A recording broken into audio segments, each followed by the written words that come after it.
Hi guys, my name is Heather Gorka, and today I will be covering the aspects of a small Michigan vineyard. We are going to go ahead and take a look at the Integrated Pest Management Plan and recommendations for a small Michigan vineyard. These recommendations would be for a 1-acre grape vineyard here in Jackson, Michigan that can produce wine, juice, and jelly. What I'm going to go ahead and make sure that we take a look at are some mechanical aspects, the insect management, disease management, wildlife management, the genetic options, budget, and my overall assessment. Just a couple words to possibly remember before we go ahead and get started. I have here our shoot, cane, spur, and cordon. So these are going to be referenced a couple of times throughout, either when talking about trellising or how we're going to be pruning different sections. So if you want to go ahead and take a second to take a look over these 4 vocabulary words before we go ahead and move on.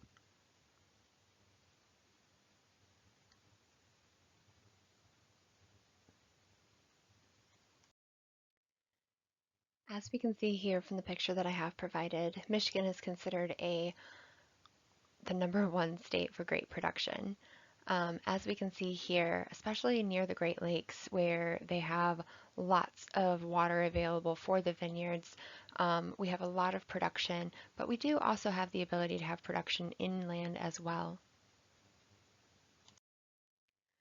So when looking into genetics, we do have quite a few, but I found very interesting the Concord grape. So when looking at the Concord grape, it's very universal for wines, jelly, and juices. So it would be one that we could consider for this observation that we have here today. And studies found by Michigan State University were great resources. When taking a look into the history of the Concord grape, we can see that Ethan Bull was the person who found it. He had moved to Concord, Massachusetts with his wife in 1836. He planted well over 22,000 seeds between 1843 and 1849 looking for this species. He wanted to find one that was not only resistant to the cold, but also could be known for its taste, its texture, and its usability. It was a very large sweet variety from native species, and in 1853 it actually won the first prize at Boston Horticulture Society exhibition.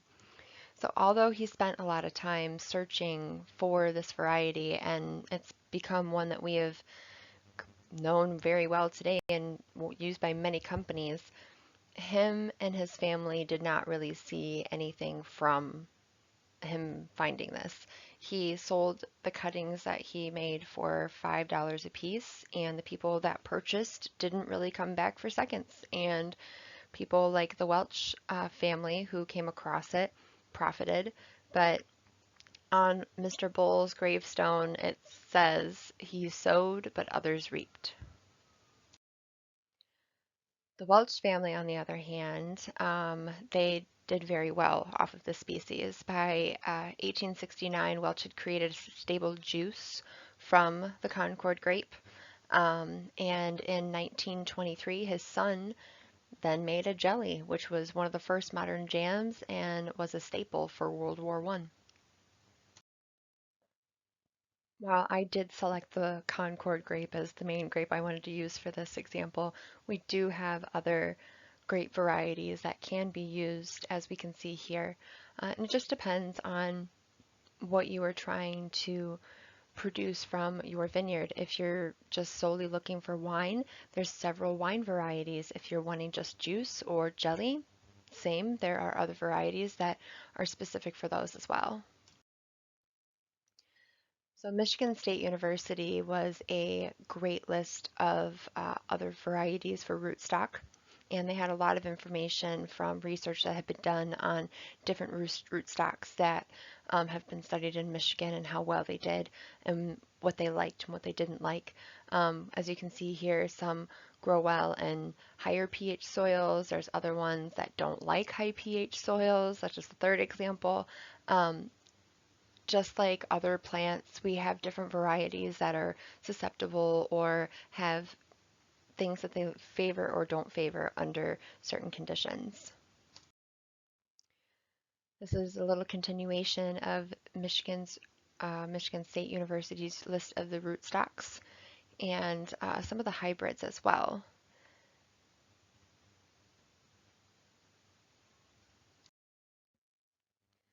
When deciding to prepare your fields, before we are getting ready, you need to make sure that the soil is loose and workable.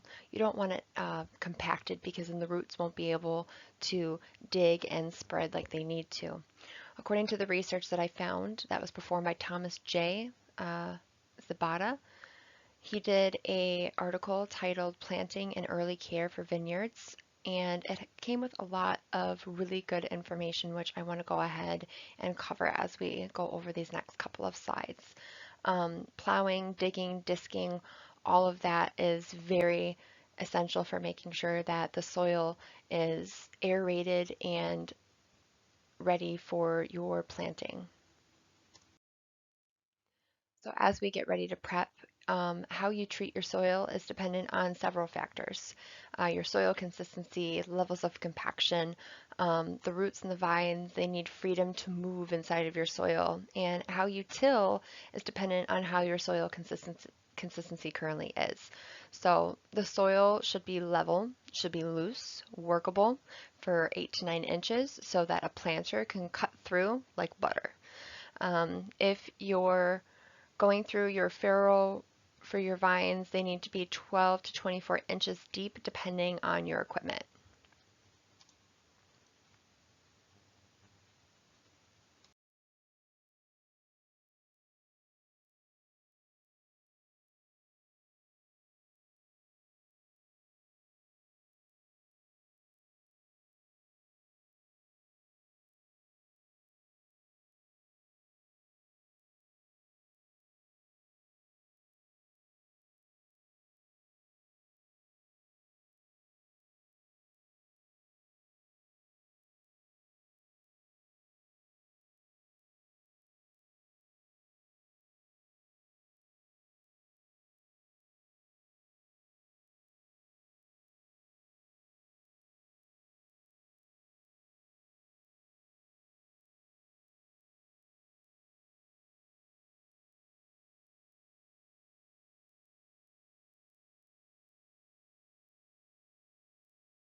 With the help of the right equipment to mark your grid in the field with a tool like the one that we can see here. This one has 2 teeth to mark grooves in the soil where hydraulically moved the discs to mark and where the tractor shall pass next. So it's a good tool for marking. Marking your grid is very important, as you can see here, and this is a good demonstration of kind of start to finish. So once your grid is marked, you want to make sure that you have your rows, your spacing, and your planting locations marked, as you can see here. And the research that I found from Mr. Zabata, he recommends that marking and planting your rows, you include the equipment to have 3 teeth with 2 adjustable for row marking. And he also indicated to make sure that the stakes are visible and in the well loose soil so it can be easily knocked over when the tractors are going by so it doesn't get caught up.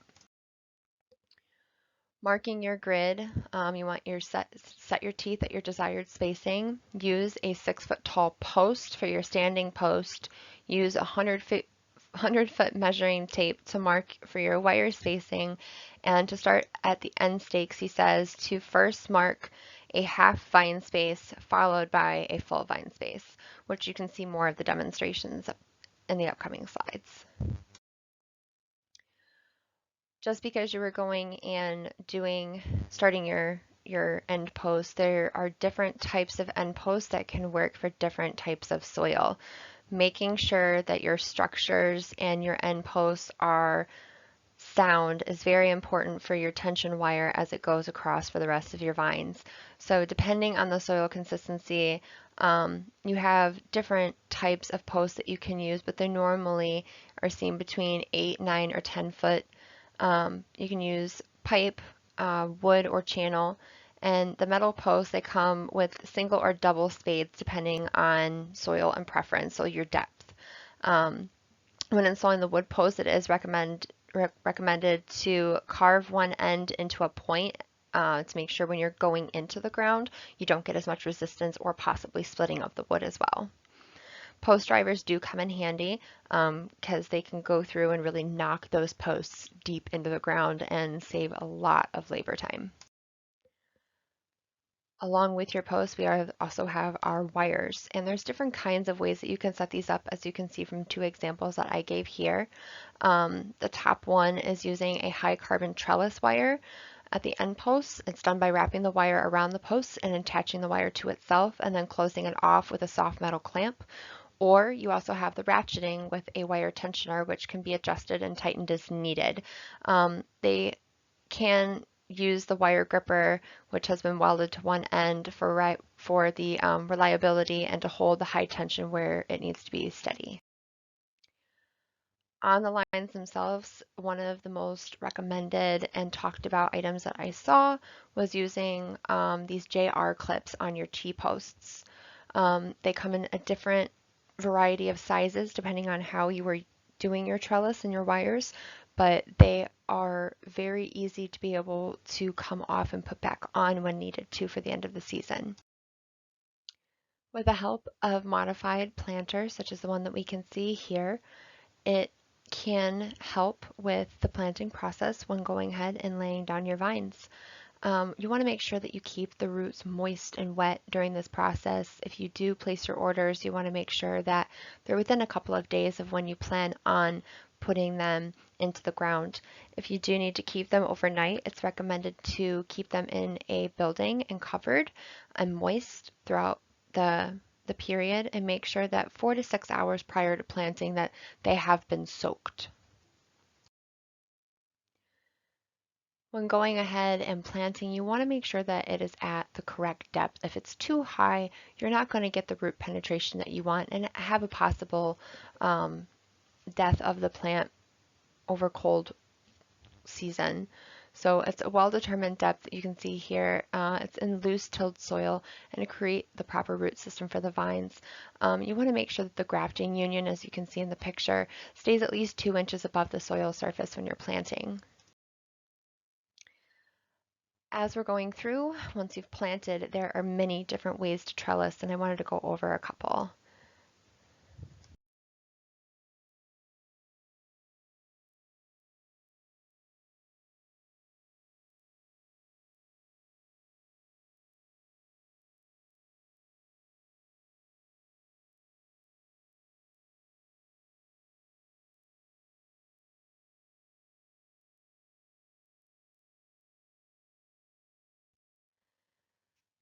So when you are going through and planting, it's not a one and done. This takes a couple of years, especially depending on your method. So this is going to represent your first year of growth, your planting, and then your initial presentation as it's going up the vine. Your second year, so much of the research that I did, it indicated that it's 2 years or more before you will start to harvest from your vineyard. So depending on your trellis method, you might be able to harvest in year 2 if you have good soil, if everything was fed the right way and your plants were very vigorous in growth. But it depends on the training, the pruning, and removing of the fruiting sections, which can be necessary on years that you are not planning on producing. So as you can see in this illustration, we are going to be supporting and detaching vines as necessary the first few years. As we're going up though, one thing that we do need to make sure that we take into consideration is when a plant may have the potential of getting crown gall, especially when overwintering. So making sure that your vines are in mounds that are going to go ahead and protect and cover those certain sections before the following season can be important to ensure the health and the vigor of the next year's growth. So second to third year example, where here we can see your different tiers. So first, you had your first initial, which then grew up into your second year potential, which then grew up into your third year potential. So second to third year establishment, the first example that I'm showing here is going to be the vertical shoot positioning technique. So with this method, you're going to section 4 canes to the wire and allow them the selected arms to establish vertically. In the dormant season, you'll then select a new section to replace the arms with the canes and select new spurs for continuous growth for each season. Lastly, we are going to prune each arm to 10 buds long and attach it loosely to the lowest wire. Each arm will leave a 2 bud long renewal spur for the following season.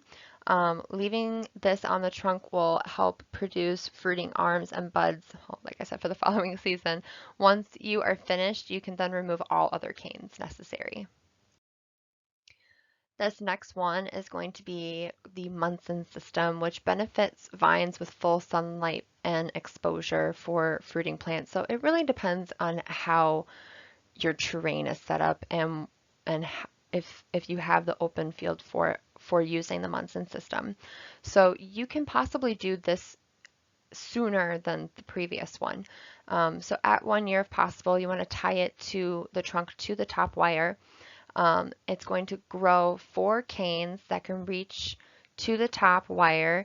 This may take more time than it may take more time than the first example because it's going to the very, very top versus being able to utilize that next bar down. So after it grows, you are going to prune each arm to 10 buds long and attach it loosely over the top of each wire. And then each arm leaves a 2 bud long renewal spur, same as the last, for producing fruiting arms and buds for the following season. Once you're finished, you can then remove all canes. Second and third year establishment. So we also have the umbrella and the 4-arm system. After 1 year, it is possible to attach the trunk to the top wire, if not attached to the bottom wire, and in year 2, attached to the top wire. With the 4-arm system, we are going to select 4 arms and then select 2 for the top and 2 for the bottom. And we're making a selection of the arms, and you are just below where you were at, and you can see where the wire is meeting with your vine trunk.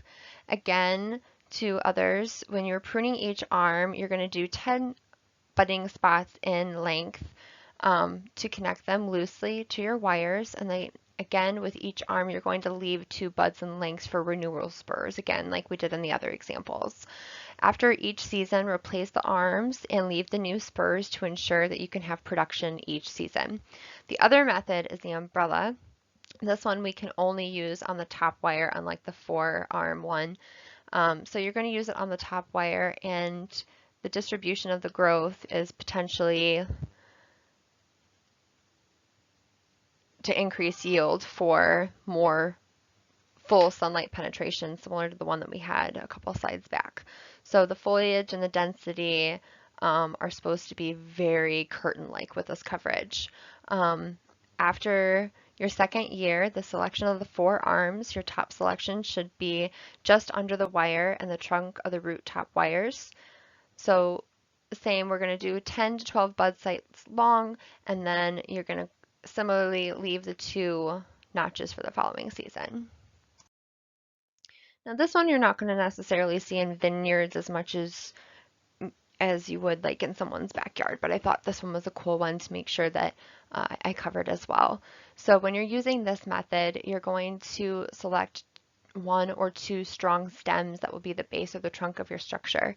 And then at each corner of the trellis or the pergola, like seen in the picture, you are going to attach the arms to the structure. If they're not long enough to reach to the top, then select new shoots the following season. After the second season, then you should have established arms or predominant along each post, and then at that time you can choose 2 or 3 of the canes. Those are going to become your arms for the vines to connect to the trellis or the pergola structure up ahead. So each vine should be supported by the structure, and it will result in erect growth bud sites during the growing season. At the end of your growing season, you're then going to choose one of the arms that's around 5 to 6 bud sites long, and you're going to want to keep them for the following season for the renewal spurs, same as we saw in some of the similar examples before. Next, I want to go ahead and cover insect management. It is very, very important for the health of the crop. I want to cover some of the main predators and some of the other ones that I did find that could be problematic in a vineyard, proper IPM, and how we could possibly set that up. So I did unfortunately realize that I duplicated one of my slides and one of my other slides is at the end. So here we have some of the common pests listed here. When I go over the pictures, I can give a little gist of what some of them do. So the rose chafer, that was one that I found to be kind of problematic. So this one, we've seen a lot of issue with the adults, and in the northern regions, we've seen issues and with them being hit extremely hard, with them just mowing down and devouring sections of these plants. Same with the Japanese beetles, with the adults feeding damage that we've had from those ones. I'm pretty sure I have that one on here too. And then we also have the gall makers. Gall makers, their larvae, this pest is just really bad with feeding on the plants. The damage that the clusters that they cause from grouping and damage on the leaves. The scouting issue is usually you have to remove them by hand and destroy them when you find them. Otherwise, they just continuously, rapidly reproduce. We can also see issues with ones like the melee bug, which I think I had on my other slide, but it won't let me go back now. The adults of those, they just invade on the trunks, especially in the past couple of weeks. And they're usually found in the crevices or like the wood and stuff, or in the season with the berries near the trunks. But usually if you see ants, then you know that you'll have the melee bugs as well. They just kind of like associate with each other. If you see one, then you probably will have the other. But the damage from the insects, it can occur from the honeydew drops in the nearby leaves from the fruit. It acts as like a substrate for mold and spoiling food, which can be awful for your plants and production. As you can see, the melee bug is targeted again, along with thrips. There's just a lot of issues that you can end up having. And some of these bugs, they're transmitters of disease and pathogens that you don't want in your in your vineyards. So a couple of options that we have, preventative measures are always recommended as your first line of defense.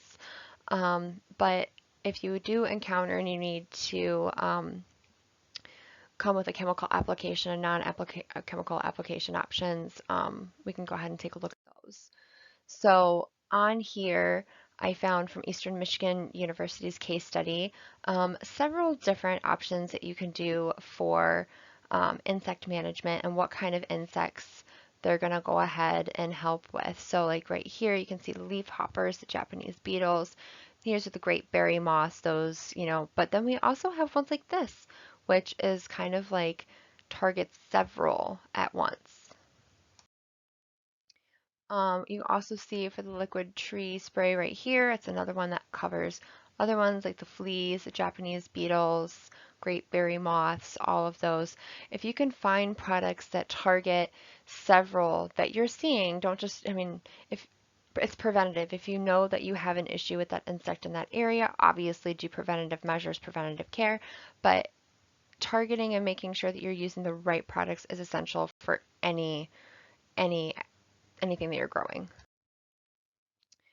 So when I did find for organic options and some stuff that you could use, using predator mites, they're carnivorous mites that will go ahead and they'll eat larvae, they'll eat other mites and insects, or you can also do predatory wasps. I know I hate them having them on my property just because they'll dive bomb you. But inside of a field, when you have issues with insects, they could be beneficial with taking out some of the pests and predators that you're having inside of your vineyard. Plant diseases is another common thing that we have to kind of worry about. Prevention is very important because once it starts, it's going to decrease your yields. If you're taking time away from a growth to combat a problem, that's always going to take away from the overall.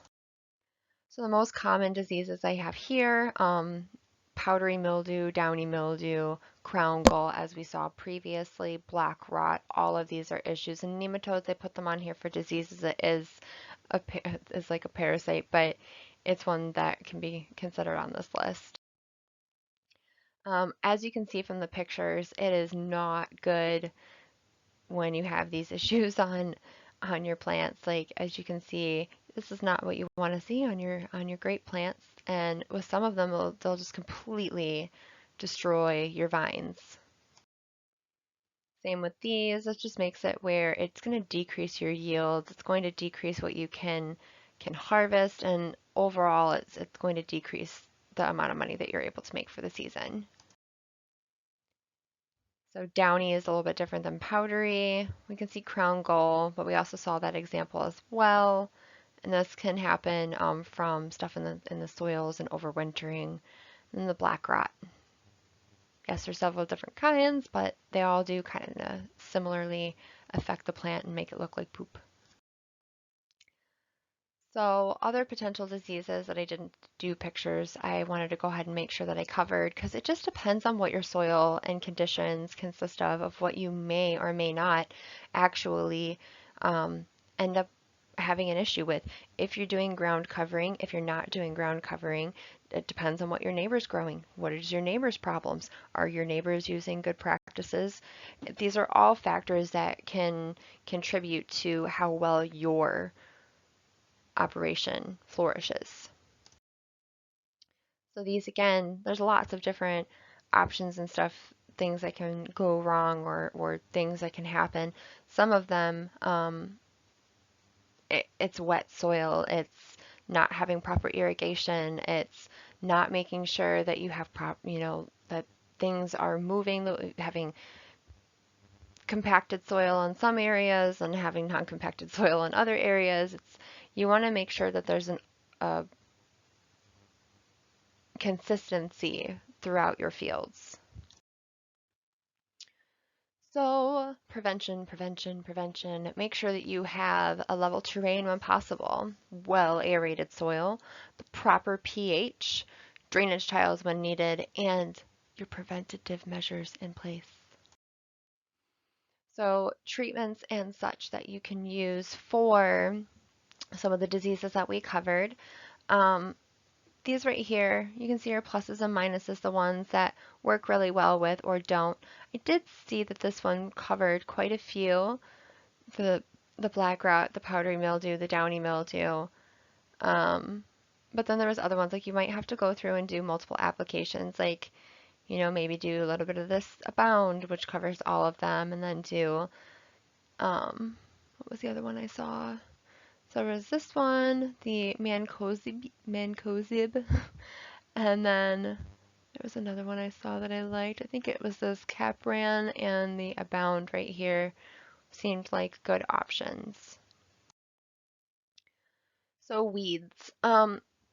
If you're going to have weeds in the area, it's kind of dependent on how you establish. So the biggest thing that I found of issues with the weeds were the binding weeds and the Canadian thistle. So the cover crops and other similar methods are extremely effective, and as long as you're selecting non-competitive varieties, they pair very well within the vineyard to prevent you from having issues with competitive weeds. Certain grass species can be very good. Annual crop covers, stuff like that you might go ahead and till back into the soil for nitrogen the following season.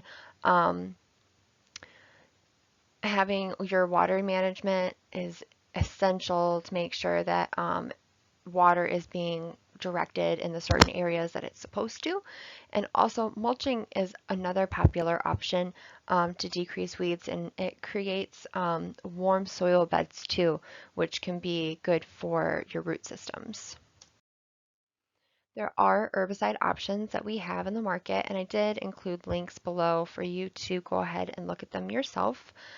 Each of them have a variety and recommendations that are going to go with each of things that they do cover, what they don't cover, and then also the mode of action right here. This is how many times you may need to apply this product within a given season.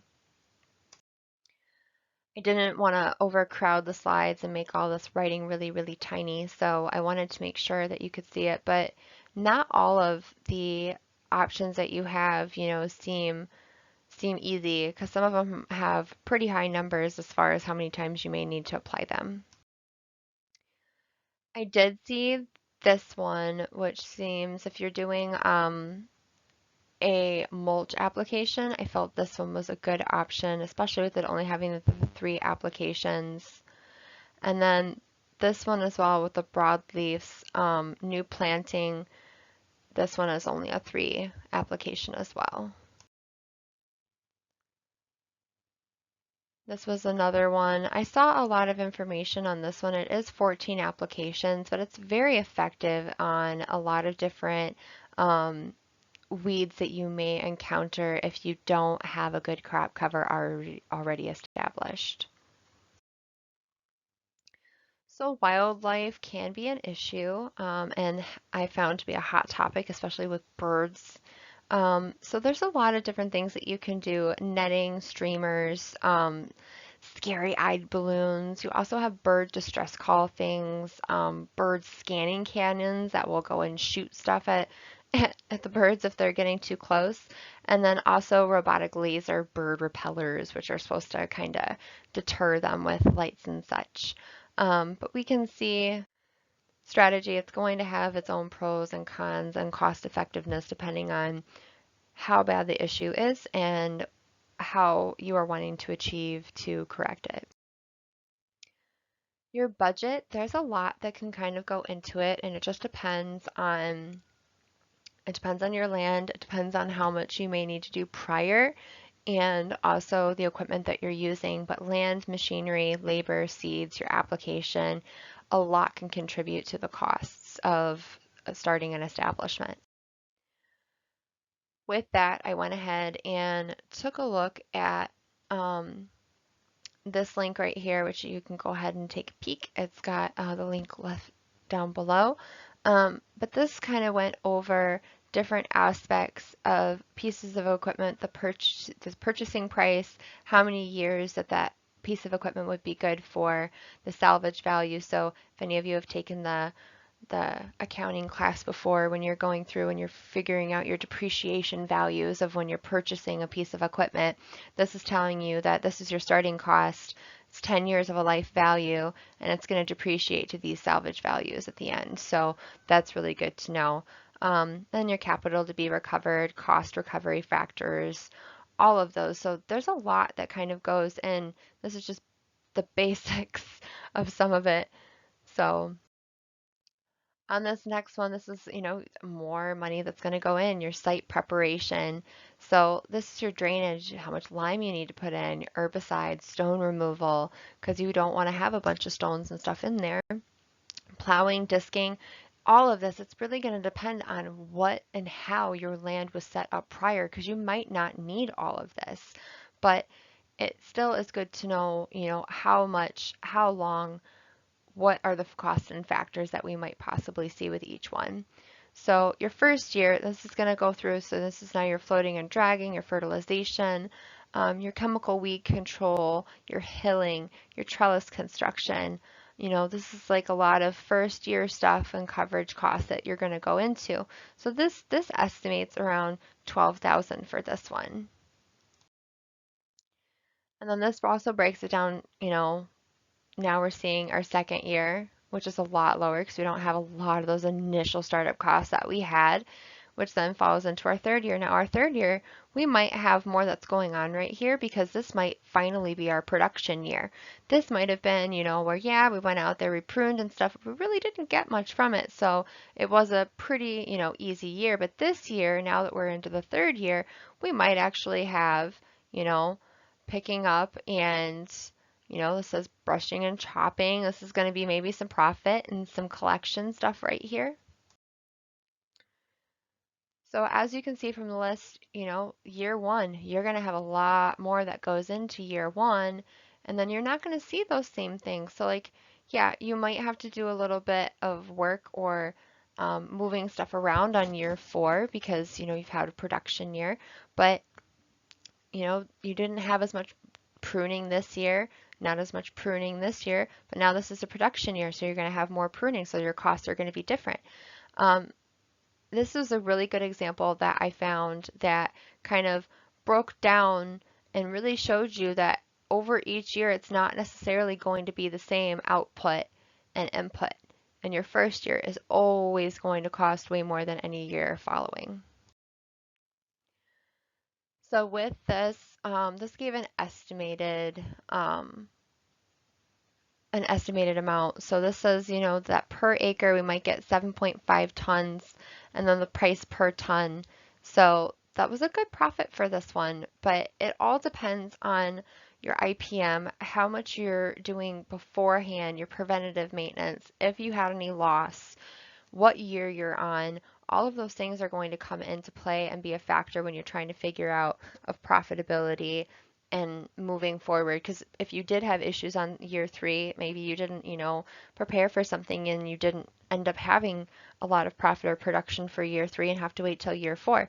These are things that, you have to take into account when going into a venture such as this.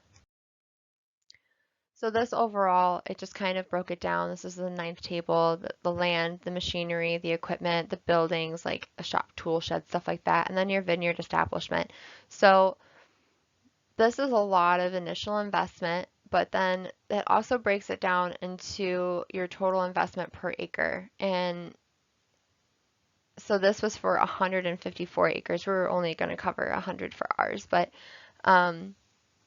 this was a good overall idea and example to really show you like the cost that goes in and then what you can possibly expect when you're going back and forth. So what I gathered from all of the information, the cost analysis and such, that it requires the time and a decent amount of capital up front, a decent amount, because you're not going to see anything year one, year two, maybe not even year three, hopefully year three, but you need to make sure that you can have the capital to be able to fund your operation for the first few years before you actually see any profit coming back. The research I also found, it indicated that while we are, only covering the cost of 1 acre to be profitable in the industry, they recommend to have 15 to 20 acres total to have profitability. So scouting is important. It's important to see issues early to correct them before they become and cause damage. And really how your land is laid out is extremely important. Is it hilly? Is it flat? How does it drain? How is your soil consistency? These are all going to be things that are going to make or break your vineyard. So I want to thank you guys for taking the time to go ahead and go over this with me. I will let it show on some of my resources and the links that I found very helpful and useful for this. And thank you very much.